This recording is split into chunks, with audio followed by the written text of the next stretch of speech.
Hello, folks. Well, I'm really excited about all the buzz that's being created by my latest video. I posted a vegan debate video a while back and it's getting a lot of good response. It's getting a lot of really good reviews. We have big channels leaving comments. And it's inspired a lot of debating on the issue in the comments section. I really feel good about this. And I think it's really going to give my channel the boost that it needs. And I'm really excited about all this. Oh wow, things are moving real fast, folks. I just got a message that I got a mention in the Ranting Monkey and Bearing live stream. I can't wait to go check out what they said. What do you mean? What's sort of like? Well, like with like vegan gains going after roaming millennial or I mean, look, vegan gains does what vegan gains does. I mean, I noticed that you jumped in and sort of batted for roaming, but I mean, roaming's a big girl. She's incredibly smart. I mean, I'm not saying you shouldn't have, but I mean, for me that wasn't about jumping in for roaming. It was about I hadn't made a vegan video in a long time, and I like poking vegans. Oh yeah, they're talking about the vegan debate issue. Because they are so, they're almost religious about it. With no matter what you say, you can't criticize anything about it. Or I tell you who's done a brilliant vegan video. Oh my God, this is it, folks. I'm so excited. This is my moment. This is where all the hard work pays off, folks. After making videos for a whole year, I started out struggling with no editing software. I took a camera and I pointed it at the monitor back then. But this is it, folks. There's no turning back now. I'm gonna rewind this a little bit and savor this moment, this triumphant moment. All right, Bearing, you were saying? Or I tell you who's done a brilliant vegan video, and he did it around the time that that I sort of got tangled up with vegan gains. He's Dr. Randomacam. He's Dr. Randomacam. He's Dr. Randomacam. Well, I guess Dr. Randomacam did put out a pretty good video in response to vegan gains, I guess. Killing the cow for slaughter. Okay, for argument's sake, we're going to assume that this is the farmer who bred and raised and fed this cow. Now, why is this cow alive? Why was it bred? Why did it get bred, and why was it born? The farmer went through all of the work and money to breed the cow for the promise of its meat. The farmer then took care of the cow, fed it, and made sure it grew healthy. Why did the farmer do this? For the promise of the meat. An organically farmed, naturally fed animal will have their diseases treated and their predators kept at bay. They will suffer less and live longer than the average animal in the wild, especially when you factor in the infant mortalities. So how can you say, I'm causing it suffering and death by eating it after it's dead? The farmer caused its death by killing it, but the farmer is the very person who gave it a safe, long, happy, predator-free, disease-free life. The farmer prevented the animal from suffering at the hands of the wolves and infections that would have killed it in the wild. I was seeing really bright flashes of color and patterns, and I was hearing this ton of chatter and voices inside my head. Well, Barbarossa, I think I may have found one of the reasons for his hallucinogenic psychosis. Justification. I'm just not going to have that argument with you in real time. Because I think you have a screw loose. And what about the ugly dog at the pound that no one will ever adopt? Certainly Mr. Vegan Gains is okay with euthanizing that dog.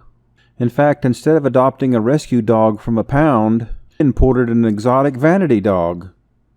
A dog that's part wolf. So these are all dogs that are about to die? Hey! Oh.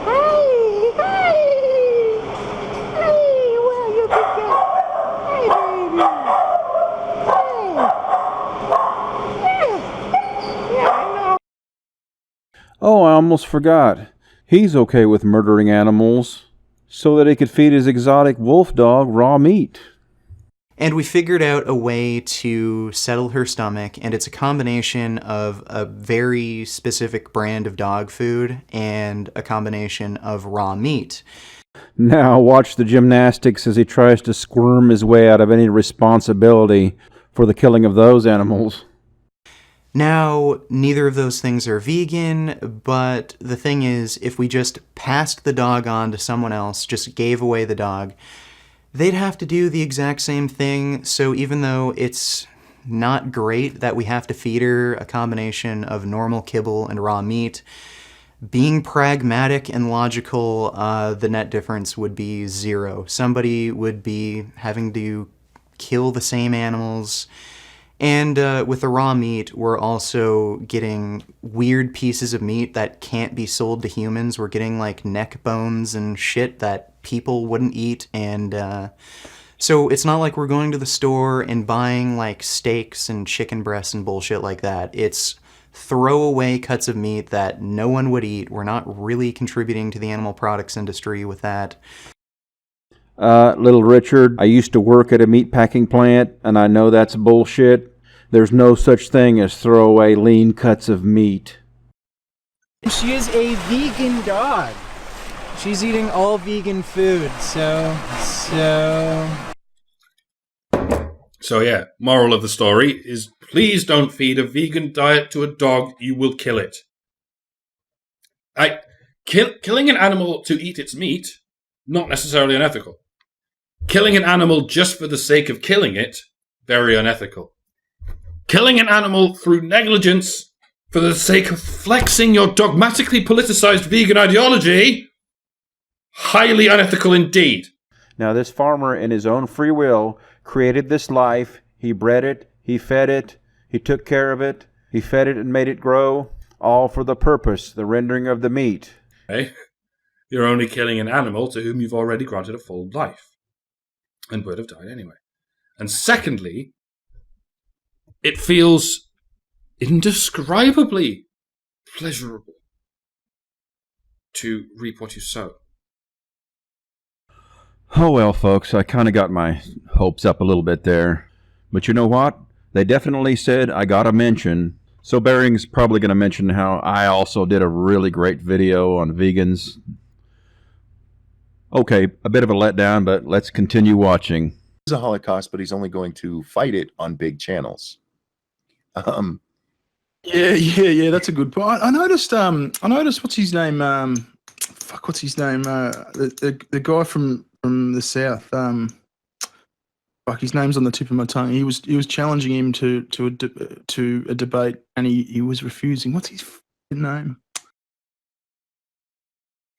The guy that talks like this. That probably doesn't sound like him at all. Wondering if I could come down to Savannah and see her, and that's what I'm doing here. She saw me on TV. And It's not Cult of Dusty, the Meds Peds. This is really frustrating me now. He's not massive. He's probably got 1,000 subscribers, and he goes after Christy Winters a lot. Mike Barbarossa, that's it. Yeah, good on. Yeah. Mike Barbarossa was challenging fucking what's the fucking sidekick's name again? Ask Yourself. Ask Yourself. Yeah, and he just wouldn't do it because Mike wasn't big enough. Added for roaming, but I mean, roaming's a big girl. She's Oh shit! I guess we better Skype Sugar Tits. Yeah, Sugar Tits. Hey, it's Mike B here. Yeah, Bering is stutter stuck again. So what do you do again? Smack him on the back of the head. Okay. Monkey, you gotta smack him on the back of the head. She's incredibly smart. I mean, I'm not saying you shouldn't have, but I mean, I gotta pee. I believe he said he had to go pee.